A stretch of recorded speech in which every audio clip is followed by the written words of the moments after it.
Bismillahirrahmanirrahim. Elhamdülillahi Rabbil alemin ve salatu ve selamu ala şerefil enbiya vel murselin əmmə bəd. Möhtərəm müsəlmanlar, ilk öncə sizi salamlayıram. Esselamu aleykum və rahmetullahi və barakatuhu. Amma sonra bugünkü dərsimiz yenə də Quran təfsiri silsiləsindən olacaq və sonuncu 17-ci dərsdə müqəddimədə biz götürdük. Deməli, Quranın təfsirinə hələ daxil olmamışıq. Hələ müqəddimə götürürük. Bəzi bölümləri Quran ilə əlaqədar olan məsələləri bəyan edirik və sonuncu 17-ci dərsdə Quranın cəm edilməsi, yəni Quranın tədvin edilməsi, toplanması mövzusunu götürmüşdük. Əbu Bəkirin dönəmi ikinci dərsi götürmüşdük ki, və dərsin axırında qeyd etdik, dedi ki, gələn dərsdə, yəni bu dərsdə biz artıq götürəcəyik, deməli,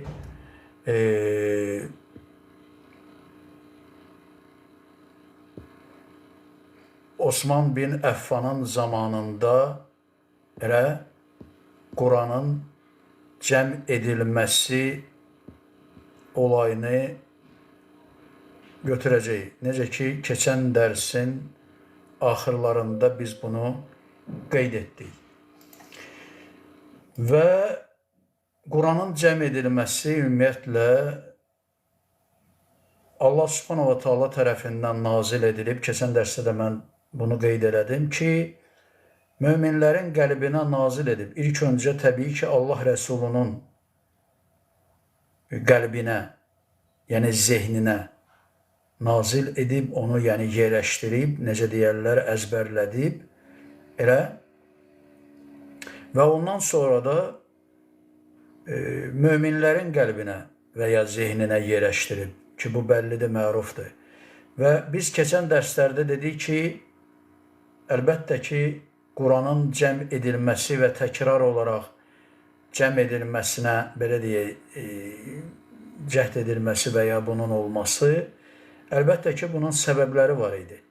Çünki birinci toplanmanın, yəni Quranın birinci cəm edilməsinin səbəbi nə idi?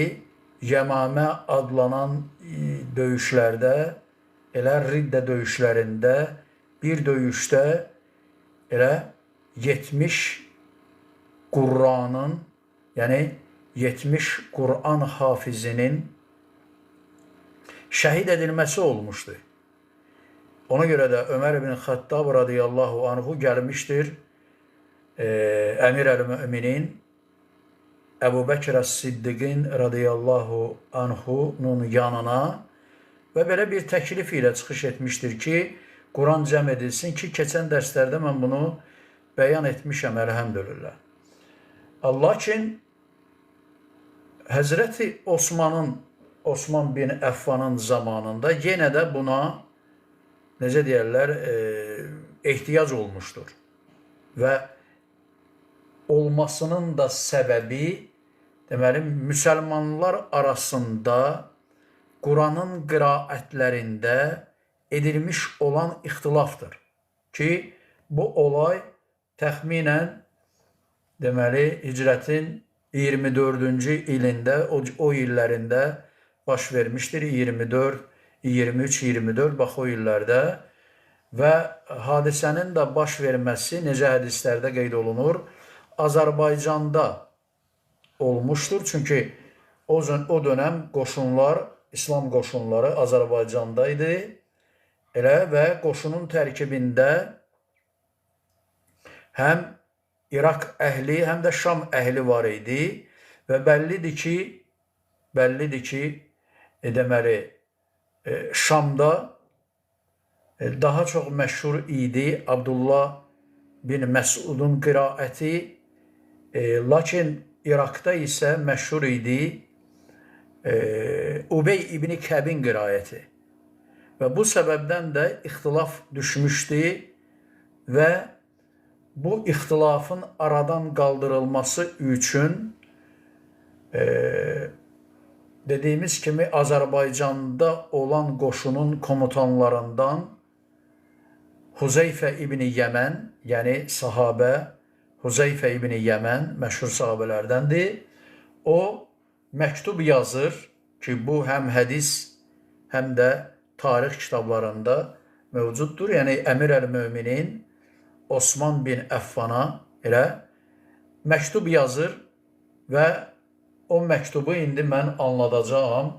İmam Əl-Buxarinin Səhih kitabında olan rəvayətdən ki, İmam Əl-Buxari Səhih kitabında Kitab-ı Fədailül Qur'an, Qur'anın fəzilətləri kitabında, bölümündə Bəbu Cəm'il Qur'an, yəni Qur'anın cəm edilməsi babı adlı bölümdə, fəsildə belə deyək,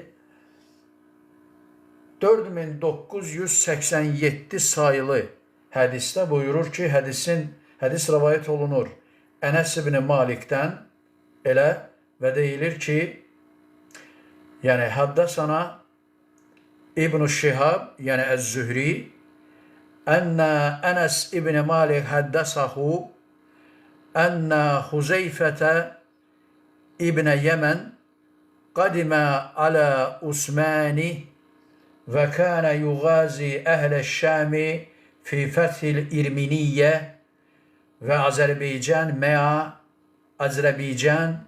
mə'a əhləl-İraq فأفسع حذيفة اختلافهم في القراءة فقال حذيفة لعثمان يا أمير المؤمنين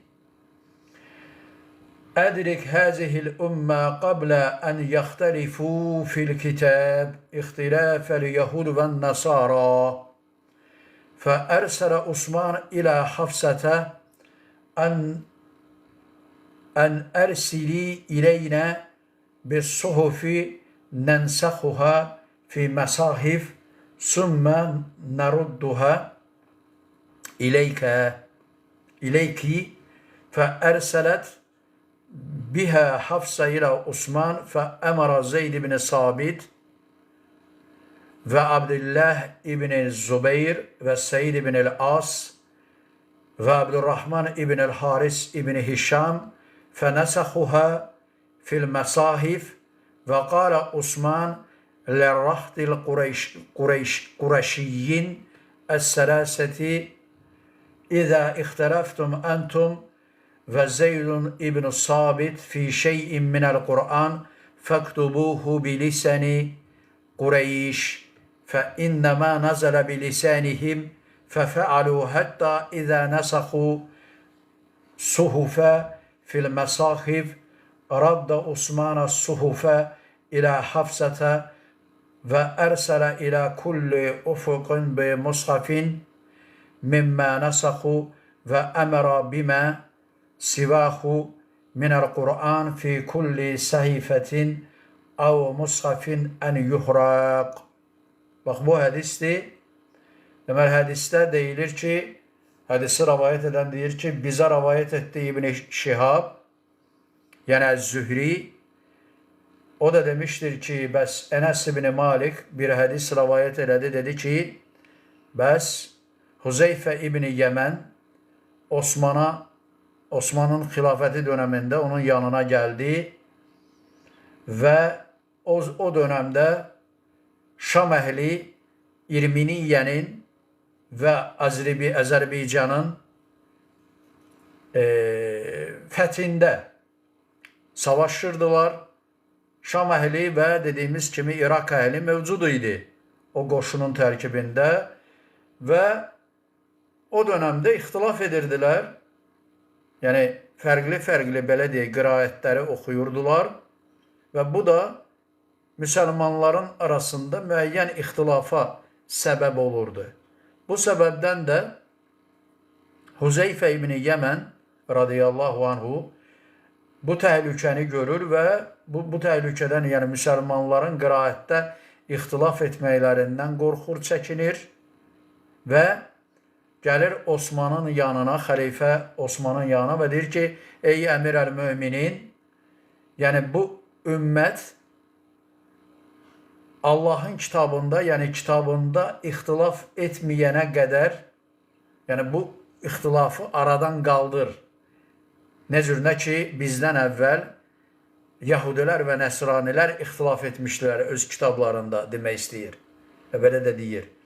Və bu hal üzərinə Osman İbn Affan radiyallahu anhu Allah Rəsulunun zövcəsi Həfsanın yanına adam göndərir ki, Həfsanın yanında, yəni Ömər ibn Xattabın qızı Həfsanın yanında idi.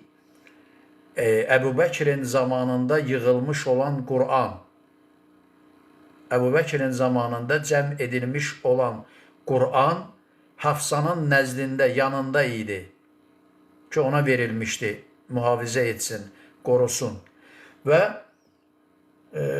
hədisdə deyilir ki, Osman radiyallahu anhu Hafsaya adam göndərərək kitabın çoxaldılması üçün, yəni nüsxələrinin artırılması üçün, çoxaldılması üçün o kitabı ona göndərməsini xahiş edir və deyir ki, tamamladıqdan sonra yenidən onu sənə qaytaracaq. Belə bir vəd verir. Və Hafsa da radiyallahu anha həmin kitabı, həmin nüsxəni, belə deyək, mushafı Osmana göndərir. Və Osman bin Affan radiyallahu anhu Zeyd ibn Sabit, Abdullah ibn Zubeyr, Səid ibn el-As, Əbdurrahman ibn el-Haris ibn Hişama əmr edir ki, onun nüsxələrini çıxarsınlar. Yəni, o kitabda olan, necə deyirlər, yazılışa uyğun olaraq bir neçə nüsxə artırsınlar və çoxaltsınlar. Və belə də etdilər və belə olduqdan sonra Osman Qureyşdən gələn 3 nəfər şəxsə qeyd edir və deyir ki, əgər deyir, görsəz ki, yəni siz və Zeyd ibn Sabit arasında Qurandan hər hansı bir şeydə ixtilaf etsəniz, o zaman onu Qureyşin dili ilə, yəni Qureyşin ləhcəsi ilə yazın. Qureyşin ləhcəsi ilə yazın. Çünki şübhəsiz ki, Quran yalnız onların dilində, yəni onların ləhcəsində nazil olmuşdur. Yəni Quran, ana nüsxə belə deyək, Hafsın Asimdən olan qiraəti ki, hal-hazırda bizim nəzdimizdə bu qiraət məşhurdur. Məhz xəlifə Osmanın dediyi həmin nüsxədir ki, Hafsın Asimdən olan qiraətidir. Və belə də etdilər.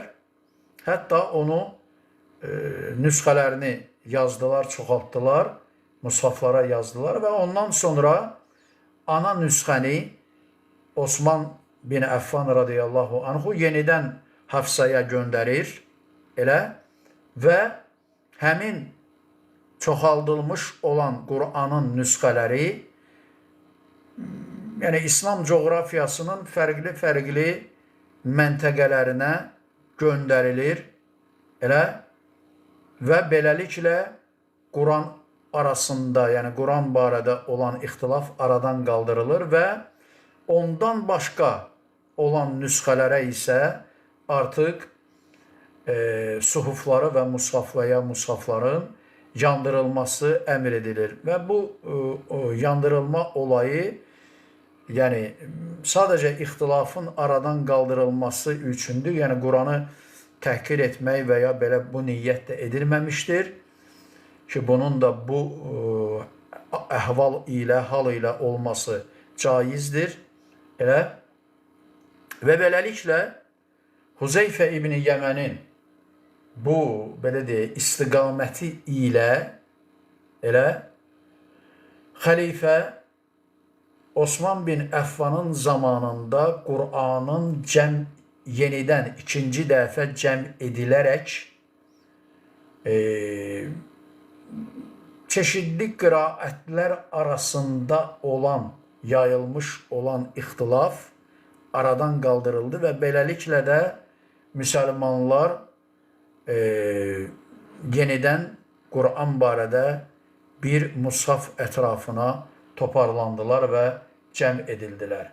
Və bu da əlbəttə ki, önəmli olan hadisələrdən biridir və yeri gəlmişkən onu da qeyd edim ki, bu hadisə elə Osmanın xilafəti dönəmində Hicrətin 24-cü ilin axırları, 25-ci ilin əvvəllərində baş vermişdir bu Quranın cəm edilməsi hadisəsi ki, bu da Osmanın xilafətinin, Osman bin Affan radiyallahu anhunun xilafətinin ikinci və ya üçüncü ilinə, belə deyək, təsadüf edir. Çünki Osman bin Affanın xilafəti başlamışdır Hicrətin 23-cü ilindən və dediyimiz olay Quranın cəm edilməsi hadisəsi 24-cü ilin axırı və 25-ci ilin əvvəllərində baş vermişdir.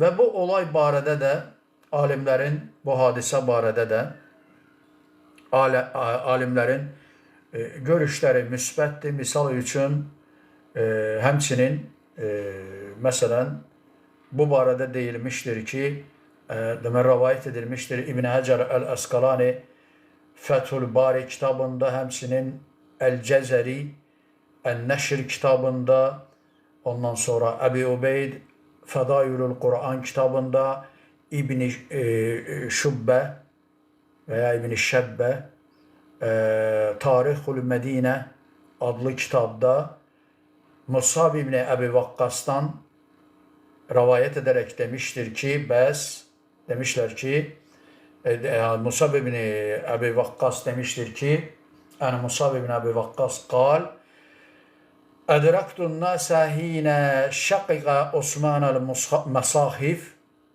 fəəcəbəxum zəlikə əv qalə ləm yəub zəlikə əhədun.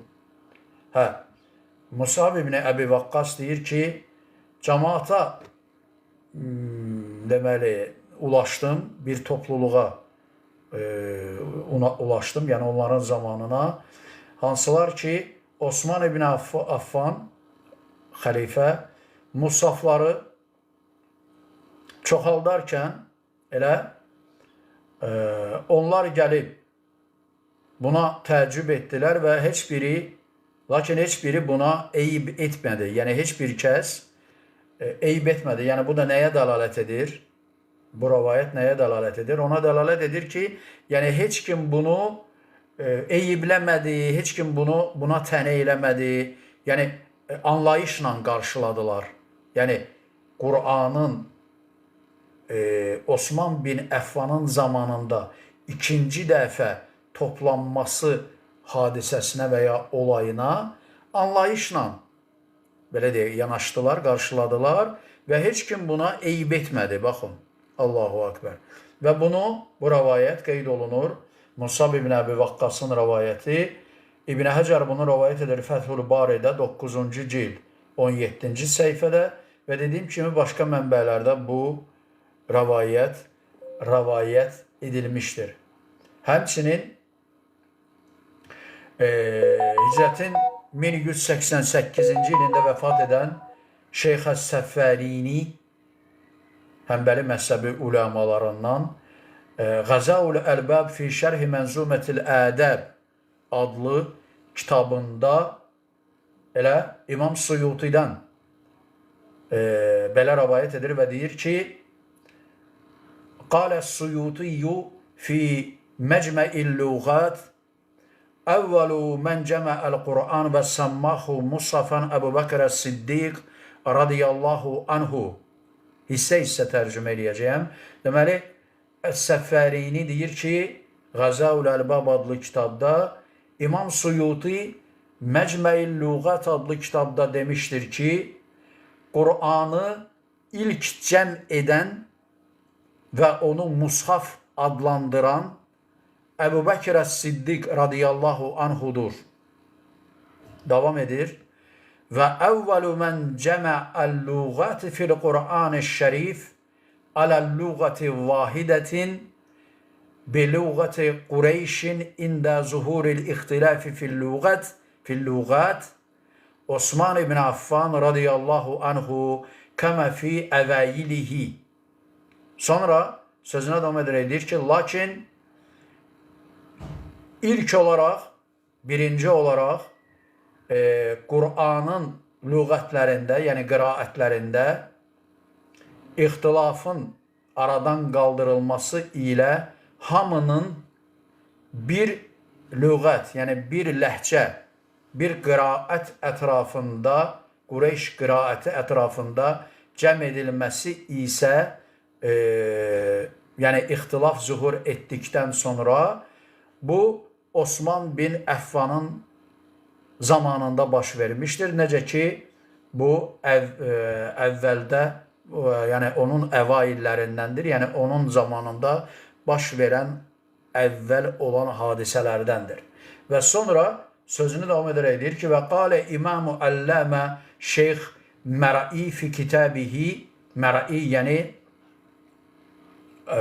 Həmbəli məzhəbi alimlərindən Kərmi olaraq bəllidir, mərufdur. Fi kitabihi Qalaidul Mərcan qad iştəhərə ənə Osman radiyallahu anhu əvvəl mən cəməəl məsahif və leysə kəzəlik bəl əvvəlu mən cəməə fi məsahif fi mushafin vahid Əbu Bəkr Siddiq radiyallahu anhu deyir. Mər'i Əl-Kərmi Alləmə Şeyx İmam demişdir ki, Qalaid-ü Mərcan kitabında ki, belə məşhurdur ki, yəni musafları cəm edənin birincisi Osmandır. Lakin əslində belə deyildir. Çünki yəni Qur'anı ilk bir musaf ətrafında cəm edən birincisi bu Əbu Bəkr Siddiqdir. Bu Əbu Bəkr Siddiq radiyallahu anhudur. Və bunu deyir Əs-Səfərini Qazaul Əlbəb adlı kitabda 1-ci cild 411-ci səhifədə bunu qeyd etmişdir. Və həmçinin önəmli olan məsələ budur ki, onu da qeyd edim ki, yəni Osman bin Əffanın dönəmində cəm edilmiş olan Qur'an ətrafında və ya üzərində sahabələr və ya müsəlmanlar icma etdilər. İcma etdilər ki, bunu Şeyx Əl-Alusi elə Ruhul Məani adlı Hicrətin 1270-ci ilində vəfat edən Şeyx Əl-Alusi Ruhul Məani fi Təfsiril Azim və Səb'il Məsani ki, qıssaca olaraq Ruhul Məani adlanır. O kitabın 1-ci cildi 26-cı səhifəsində qeyd edir bu icmanı və qeyd edir və deyir ki, Əcməu alə ədəmi vəqu'in naqsi fīmə tavatur Qur'anan kəmə huvə məvcudun beynəd diffəteyni əl-yəvm. Nəm əsqatu zəmanə siddiq mə ləm yətavatar və mə nusixət tilavətuhu və kənə yəqrauhu mən ləm yəbluğhu nusəx və mə ləm yəkun fil ardil əxirə və ləm yə'lə cəhdən radiyallahu teala anhu fi təhqiqi zəlikə illə ənəhu ləm yəntəşir nurahu fil afaqi illə zəmənə zinnureyn fəlihəzə nusibə iləyhi.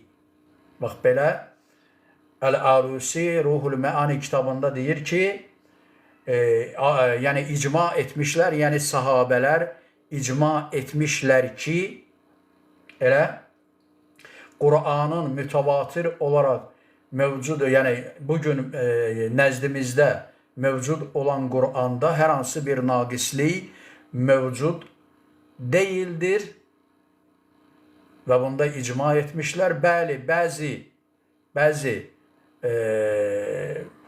yəni fərqli nüsxələr olmuşdur. Yəni qiraətlərdə Siddiqin zamanında, yəni Əbu Bəkirin zamanında, hansı ki mütəvatir qiraət üzrə deyildi, hansı ki və ya hansılar ki tilavətlər nəsx edilmişdi. Çünki o dövrdə belə bir ixtilaf yox idi. O dövrdə sadəcə, yəni Əbu Bəkirin dövründə sadəcə Quranın unudulması təhlükəsi var idi.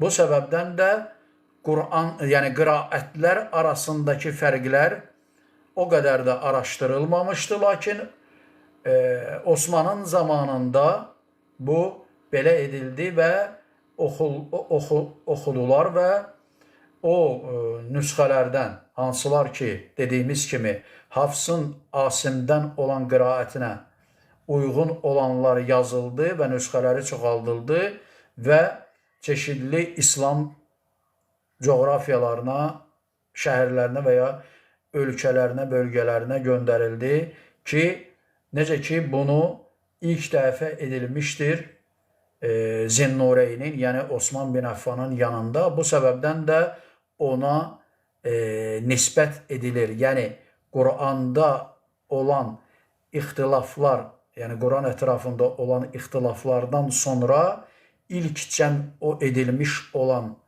nüsxə əlbəttə ki, Osmanın zamanında edilmiş olan cəmdir və bunu Əl-Alusi qeyd edir.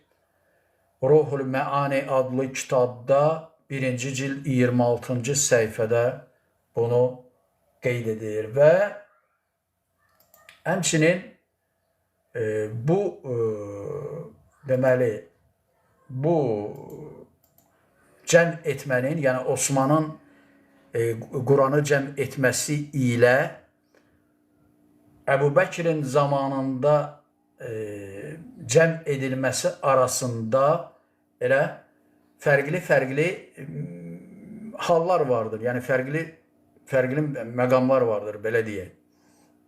Və məsələn,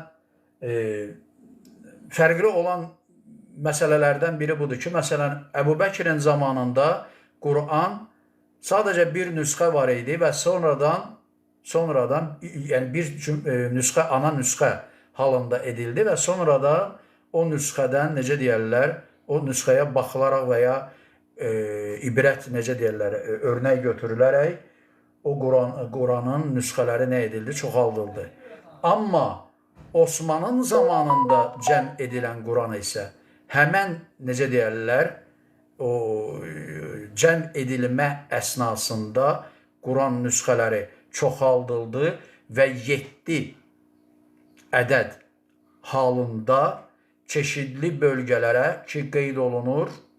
Necə İbn Əbi Davudun Əl-Məsahif adlı kitabında qeyd olunur ki, onların sayı 7 idi, elə onların sayı 7 idi və o nüsxələr göndərildi. 1 Məkkəyə, 2 Şama, 3 Bəsrəyə, 4 Küfəyə, 5 Yəmənə, 6 Bəhreynə və 7-ci də Mədinəyə göndərildi. Baxın, bu bölgələrə həmin o Osmanın zamanında cəm edilmiş olan Quran nüsxələri 7 bölgəyə göndərildi. Bir də deyirəm adlarını: Məkkə, Şam, Bəsrə, Küfə, Yəmən, Bəhreyn və Mədinəyə göndərildi və İbni Əbi Davud bunu Əl-Məsahif adlı kitabda rəvayət edir. Deyir ki, Səmiyyətu Əbə Hatim Əs-Sicistani yəqul, yəni İbn Əbi Davud atasından rəvayət edir. Deyir ki, ondan eşitdim ki, deyir, Kutibə səb'ə məsahif fə ursilə ilə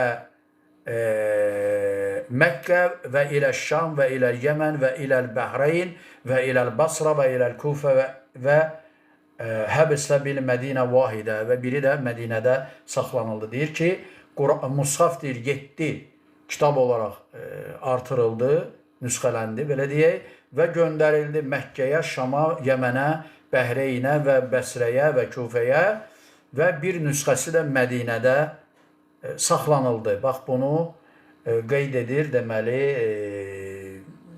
İbn Əbi Davud Əl-Məsahif adlı kitabında bunu qeyd edir və vaxtımız da dolur.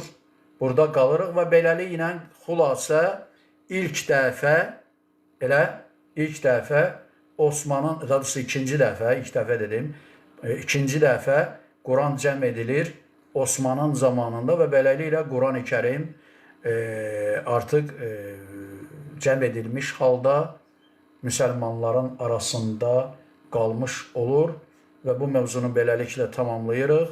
Müxtəsər təbii ki, məlumatlar verdim. Bu məsələnin əlbəttə ki, daha geniş təfsilatı da vardır. Lakin müxtəsər olaraq bu qədər ilə kifayətlənməyi məqsədə uyğun sayıram. Burada qalırıq. Gələn dəfə inşallah Quran təfsiri barədə olan başqa mövzuları götürəcəyik. Məkkə və Mədinə surə və ya ayələri barədə olan məlumatları götürəcəyik. Burada qalırıq. Əssalamu aleykum. Allah bilir. Əssalamu aleykum.